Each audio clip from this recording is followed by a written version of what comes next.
السلام عليكم، مرحبا بكم مع شلوات سميرة. اليوم غنقدم لكم واحد الشلوه من الشلوات ديالي، هي طريقه تحضير المكرون. وهذه الطريقه هي جد سهله وناجحه 100%. بالنسبه للمقادير كنحتاجو نص كيلو ديال الكاوكاو او اللوز على حسب شنو عندكم. انا اليوم غنستعمل الكاوكاو 500 غرام ديال الكاوكاو، 4 البيضات كندير ناخذ غير الابيض ديالهم بحال قلتي 4 بيض البيض، 375 غرام ديال السكر الثقيل، 4 كاس ديال الزيت المائده، 4 كاس خماره وحده كيماويه، فاني كيس ديال الفاني، ومعلقه كبيره ديال الكونفيتور يكون عاقد ماشي سائل، الكونفيتور العاقد. بالنسبه لطريقه التحضير كناخذ داك نص كيلو ديال الكاوكاو كنطحنوه في المولينيكس مزيان، بعد ما نقيناه مزيان كنطحنوه بقشور وخضر، ما كنحمرو ما والو. هانتوما كتشوفوا كناخذ هاد نص كيلو الكاوكاو اللي طحنت في المولينيكس. هي طريقه بسيطه وسهله وناجحه 100%. كناخذ ديك 375 غرام ديال السكر الثقيل كنخلطها هكا مع الكاوكاو اللي طحنت. ممكن ديري اللوز مع الكاوكاو، او ديري الكاوكاو ديري الروح ديال اللوز، كيجي زوين. كنخلط هكا حتى يتمازجوا العناصر مزيان بعضياتهم.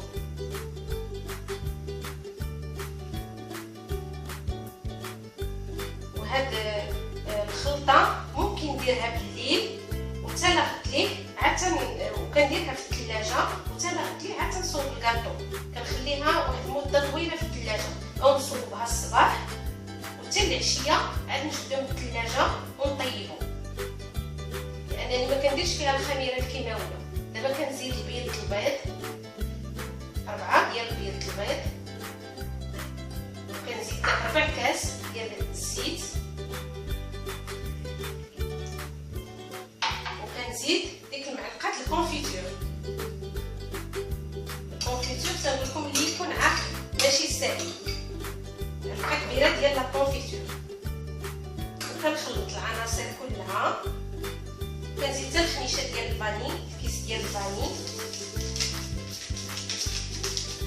الخميره الكيماويه ما كنزيدهاش. انا دابا هذا الخليط صوبته الصباح حتى العشيه عاد غادي نطيب ليه مكرون.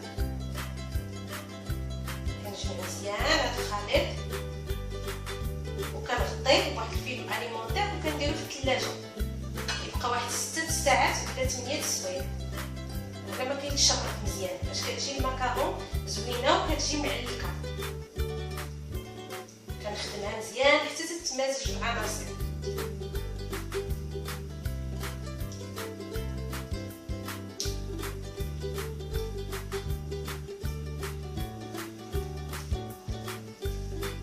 وهاد الطريقه راه زعما طريقه رائعه ديال لي مكرون وما كتطلبش شي مجهود كبير.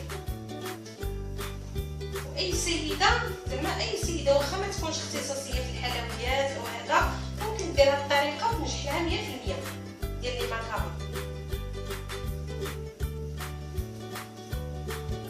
كنخلط هكا، نخلط مزيان.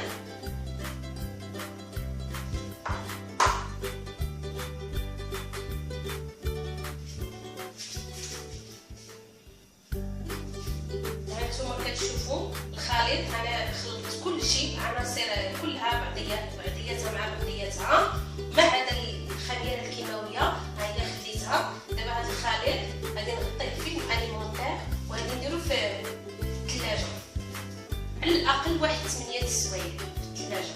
بحال دابا الا درتوها في الليل ممكن حتى الصباح عاد طيبوها، او الا درتوها الصباح العشيه طيبوها. دابا كندخلها للثلاجه على الاقل واحد 8 السوايع.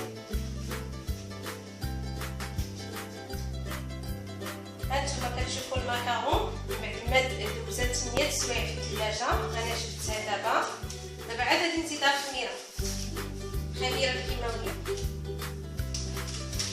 غادي نخلطها مزيان وعاد نديرها هكا في الفرن.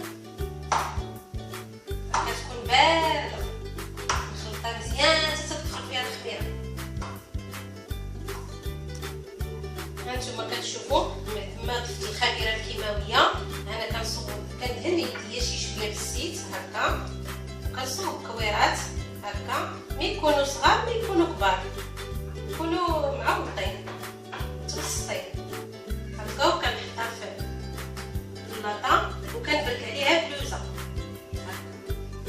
بهذه الطريقه هكا. كنشد بلوزه وكنبرك عليها هكا شويه حتى تنكمل. هانتوما كتشوفوا من بعد صوبت الحلوه ودرت لها البلوزات. دابا ها هي وجدات. دابا غادي ندخلها للفرن طيب. انا خرجت لي ماكاهون من الفران. هانتوما كتشوفوا الشكل النهائي ديالهم راه كيجيو مذابين. واحد النصيحه بغيت نقول لكم فاش ديروهم في الفران حطيهم راه دغيا كيطيبوا من التحت تيتحمروا وكتهبطوهم للتحت عاود تيتحمروا من الفوق وراه كيجيو لذاذ وهشاش والطريقه جد بسيطه. ولا عجبتكم لا فيديو والوصفه ديروا جيم وشاركوا معايا في القناه ديالي شهوات سميره باش يوصلكم ديما الجديد وبارطاجيو لا فيديو. ديروا الاراء والتعليقات ديالكم وشكرا وبالصحه والراحه.